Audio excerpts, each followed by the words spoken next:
안녕하세요. 12월 15일 수요일 베트남 읽어보기 시작합니다. 클릭 감사합니다. 만약 괜찮으시면 구독과 좋아요도 부탁드릴게요.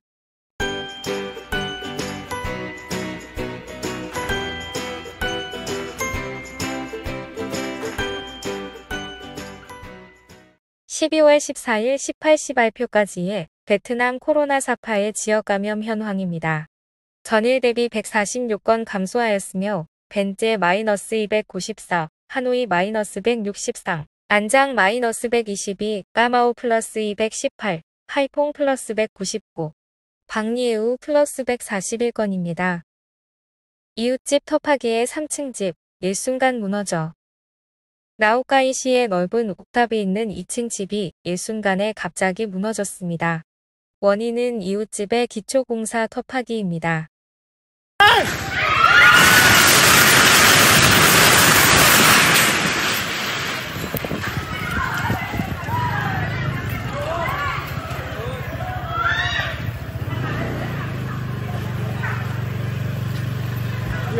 12월 14일 16시 경라오카이시 꽁레우동 판출직로 18번지에서 일어난 일로 목격자는 주위 사람들이 공포에 떨었으며 옆집 벽일부도 손상되었다고 합니다.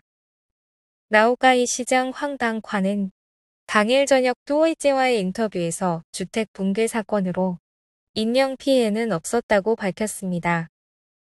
구조가 약해서 무너졌다고 하는데 21년 4월에도 라오카이시의 한 집이 이웃집 공사로 밤에 무너진 적이 있었습니다. 인도네시아 언론 베트남 양날개 약하다 말하자 박 감독 대답 양날개만 공격하라고 해요. 12월 14일 정오에 열린 2020 AFF컵 B조 4차전 베트남 대 인도네시아 경기전 기자회견에서 박항서 감독은 베트남 대표팀의 약점에 관련된 질문을 받자 다소 재미있는 답변을 했습니다. 기자들이 인도네시아 언론들이 베트남의 약점이 양날개에 있다고 하는데요.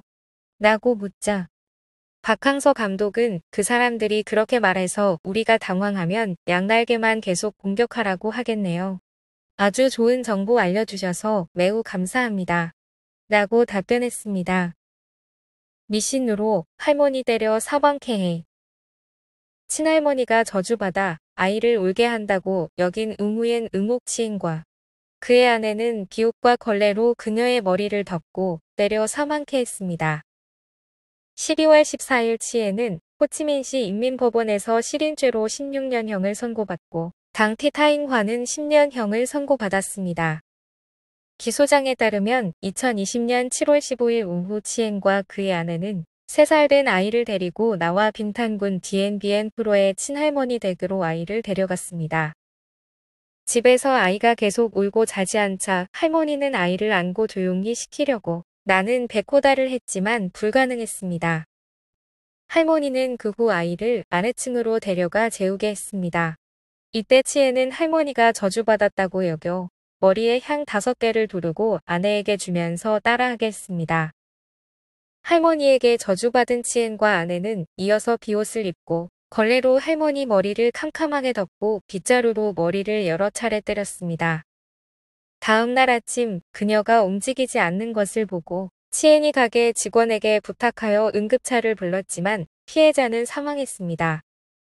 이들은 고의 사례가 아니라 아이가 우는 것이 할머니가 저주에 걸려서라고 여겼다며 조실부모한 후 할머니 품에서 커서 지금까지 둘은 갈등이 없었다고 말했습니다. 이 미신 부분이 이해가 안 가서 북부 사람들에게 물어보니 다들 모르네요. 그렇게 전국적인 미신은 아닌 듯 합니다. 댓글도 30살 넘어서 아직도 미신을 믿냐고 비난투성이네요. 바보 같은 것 같습니다. 베트남 입국자 격리 일수 감축 제한. 항공업체들은 보건부 초안 14일 대신 코로나19 백신 접종 완료자에게 3일간 집에서 건강 모니터링할 수 있게 승인할 것을 건의했습니다. 14일 베트남 항공업협회 대표는 입국자 관련하여 접종을 완료했거나 감염 회복된 입국자에 대해 입국 3일간 5K 방역을 준수하면서 신속 항원 검사를 하고 만약 양성이면 PCR 검사를 하도록 권고했습니다. 보건부 초안에 따르면 입국하는 접종 완료한 베트남인은 집이나 호텔에서 3일간 건강 모니터링을 해야 하며 가족과 접촉이 금지됩니다. 3일째 지역 의료진의 검체 제취로 PCR 검사를 하며 음성인 경우 3일째부터 14일까지 건강 모니터링을 계속합니다. 미접종 혹은 1회 접종자는 7일간 집과 거주지 격리하고 1일째와 7일째 검사를 받아야 합니다.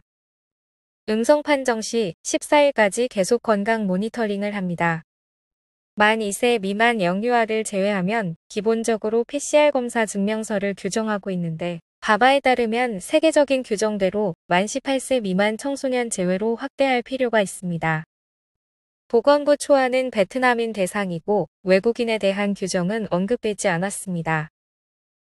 현재는 여전히 7일 격리 플러스 7일 모니터링 규정인 상태입니다. 내년 1월 1일부터 정기 국제선 복원하는 것에 합의한 상태에서 추가적인 내용은 아직입니다. 한베트남 사회보장 협정. 한국인 근로자 연금보험료 5년간 면제.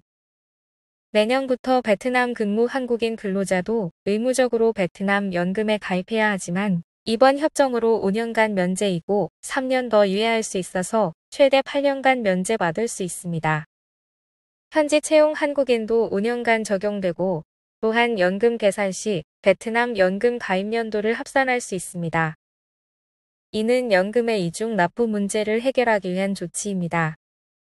명칭은 베트남 측의 요청으로 사회보장협정이 아닌 사회보험협정으로 정했습니다. 발효 시 베트남 측 파견 근로자 13,062명이 연간 533억 원, 한국 측 현지 근로자 2,978명이 연간 121억에 달하는 연금보험료가 면제됩니다. 호치민시 확진자 격리 7일 시범 허용. 보건부는 호치민이 백신 2차 접종하고 7일째 음성 판정을 받은 무증상 확진자에 대해 7일로 시설 격리 기간을 시범 단축하는 것을 허용했습니다. 시설 격리가 만료되면 확진자는 7일간 모니터링 받거나 자택 의료 격리하며 하루 2회 체온 측정을 하게 됩니다. 베댓은 자가 격리하면서 5에서 7일 후 신속검사 음성 판정 후야 외출 가능하게 해야 한다고 하네요. 오늘의 뉴스는 여기까지입니다. 내일 더 좋은 뉴스로 돌아오겠습니다. 건강하세요.